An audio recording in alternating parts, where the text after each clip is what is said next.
జ్ఞానమస్తి కిం జ్ఞాతుమంతరం జ్ఞానవర్జితా జ్ఞానహీనచి జ్ఞానమస్తి కిం జ్ఞాతుమంతరం. జ్ఞానము అజ్ఞానము రెండింటిని దాటిన జ్ఞానమే నిజమైన జ్ఞానం. సమస్తమునకు అతీతమై సర్వాత్మకమై గలయు జ్ఞానమును తెలుసుకొనుటకు వేరు వస్తువు ఏమున్నది? మళ్ళా ప్రశ్న వేశాడు. ఏమున్నదంటే అర్థం ఏమిటి? లేదని అర్థం. నాకే చెప్పేసి మనోట్లని చెప్పి ఎక్కడైనా ఇందులో ప్రశ్న వేశాడంటే ఏంటి? అది లేదని అర్థం. జ్ఞానవర్జిత అజ్ఞానహీనత. ఎప్పుడు గుర్తుపెట్టుకోండి, ఎలా ఉండాలంటే ఇప్పుడు నువ్వు ఎలా ఉండాలో చెప్తున్నాడు.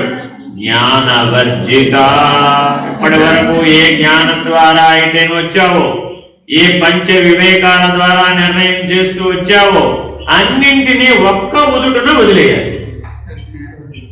అన్నింటిని ఇప్పుడు ఏం చేయాలి? ఒక్క ఉదుటున వదిలేయాలట.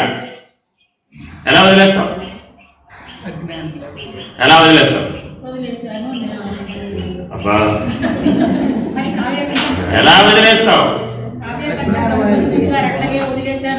ఆ వదిలేయటం నేర్పడం శ్మశానంలో నేర్పుతాడు.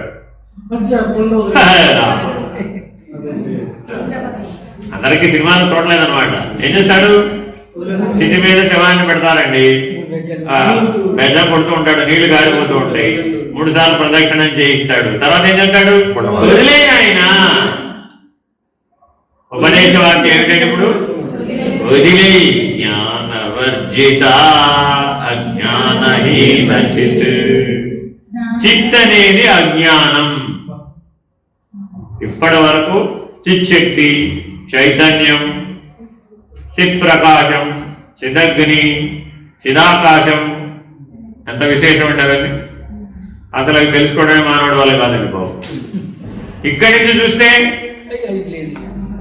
అజ్ఞానహీనత.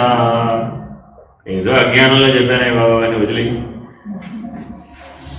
జ్ఞానవర్జిత జ్ఞానహీనచిత్. జ్ఞానాజ్ఞానాలను రెండింటినీ వదిలేయాలి.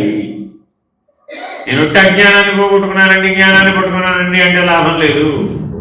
జ్ఞానాజ్ఞానాలను రెండింటినీ వదిలేస్తే గాని కైవల్య నిర్ణయం అవ్వదు.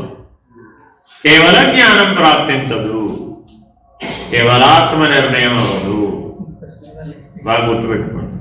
కేవలాత్మ, కేవల జ్ఞానం, కైవల్యం. దీనివల్ల నిర్ణయం అవుతాయి. వదిలేస్తే అవుతుంది, ఉంటే అవుతాయి. ఉన్నది ఉన్నట్లుగా ఉండాలి, లేనిది లేనట్లుగా వదిలేయాలి. As simple as it.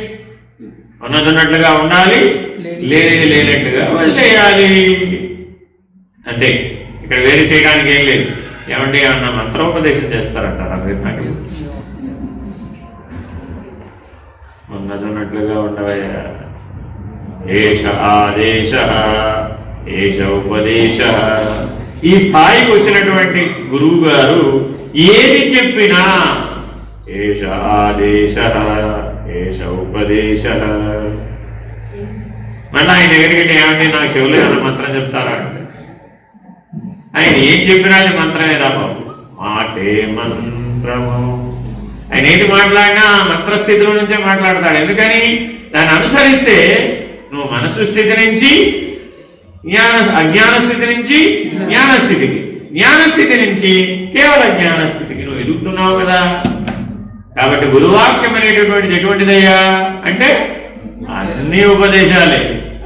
కేవలము చెవిలో మంత్రం చెప్తేనే ఉపదేశం అనుకునే భ్రాంతిని విడనాడాలి.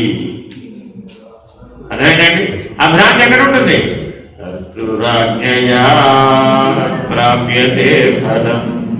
మరి ఇప్పుడు దాన్ని తెచ్చి ఇక్కడ పెట్టామనుకోండి, ఏమైపోయినప్పుడు జ్ఞానవర్జిత జ్ఞానహీనచిత్ అన్న దగ్గర కూడా నువ్వు ఉపదేశం అడిగావు అనుకోండి, ఏమైపోయింది? కిందకు వచ్చాడు. అర్థమైందండి. తర్వాత